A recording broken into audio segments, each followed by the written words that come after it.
I was the personal bodyguard for a billionaire heiress for a full 10 years. In those 10 years, I took bullets for her, got slashed for her, dealt with kidnappings, and shut down rich punks who harassed her.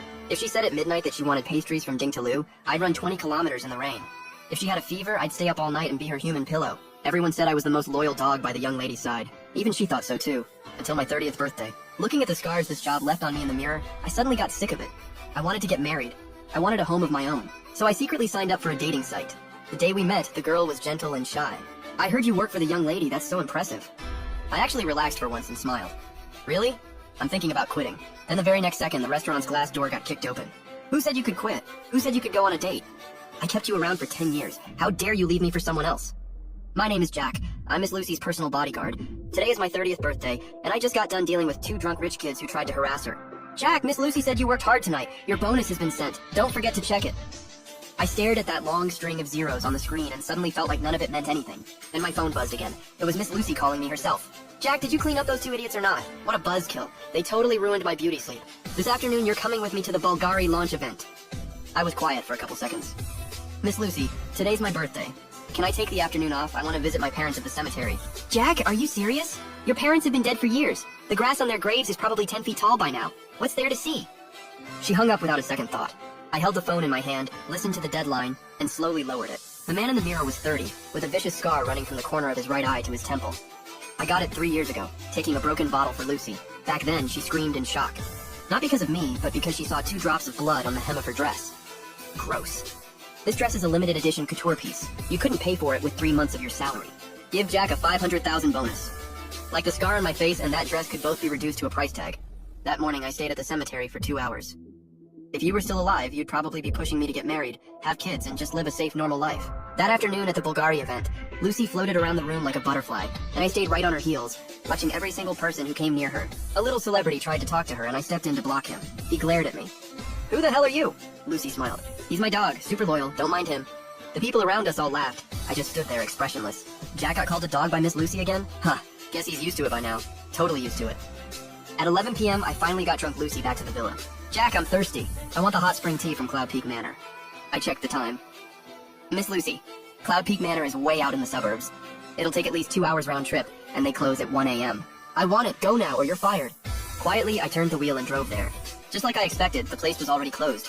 I begged the night staff for a long time before I finally got the last pot of hot spring tea. I kept it warm as carefully as I could, and brought it back to the villa. But Lucy was already asleep. I stood outside her bedroom holding the tea, then gently set it down on the carpet. The next day, I was off.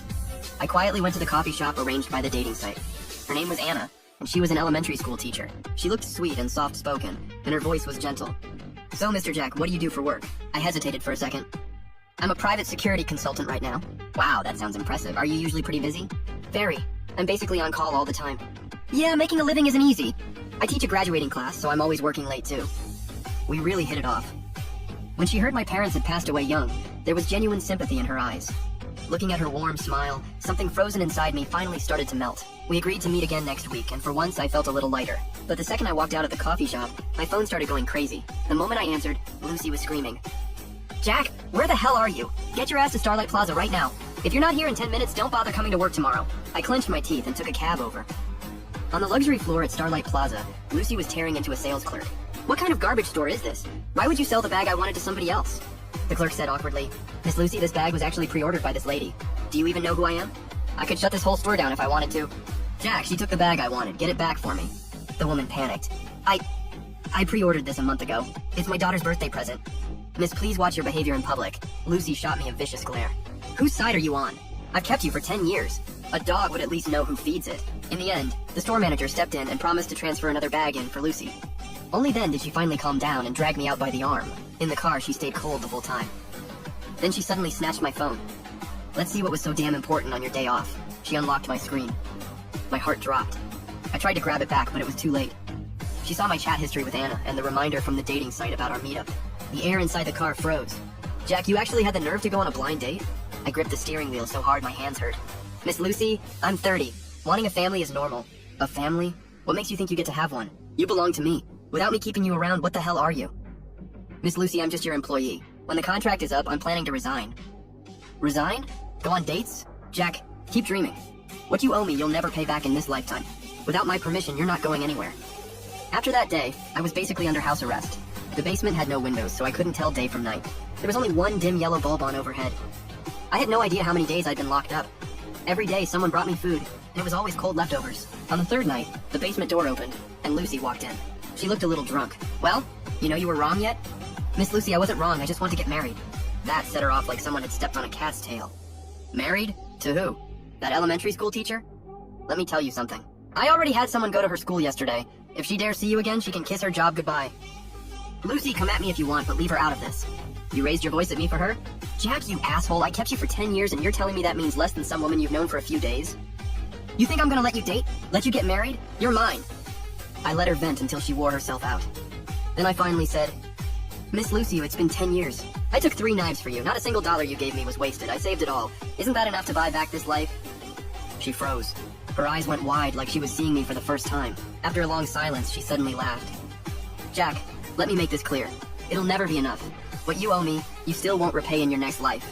That Anna, language arts teacher at Jiangqing Experimental Elementary, her parents live in an old neighborhood on the west side of town, right?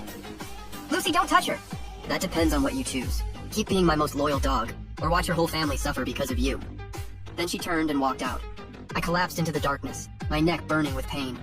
But that pain still didn't come close to the despair in my chest. On the morning of the 4th day, the basement door opened again. This time, it was Lucy's secretary. She brought a full breakfast and a first aid kit. Jack, eat something.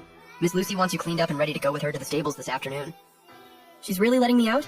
Miss Lucy said if you think it through and admit you were wrong, and if you never bring up dating or marriage again, she'll pretend none of this ever happened.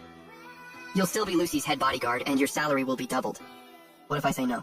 Jack, why make this harder than it has to be? You know Miss Lucy's temper. She really did send people to Anna's school yesterday. They didn't do anything, but the warning was obvious. You can't win against her. Just give in. After all, there's 10 years between you. 10 years? Yeah, 10 years. I orbited around her like some loyal satellite and forgot that I was allowed to want a life of my own too. That afternoon, I took a shower, put on a clean suit, and made up my mind. Miss Lucy, after you. She got in humming, looking like she was in a great mood. I knew you couldn't bear to leave. Tonight you're coming with me to a charity gala. There's an auction too. If you want anything, I'll bid on it for you. Her tone softened for once. I lowered my head and said nothing.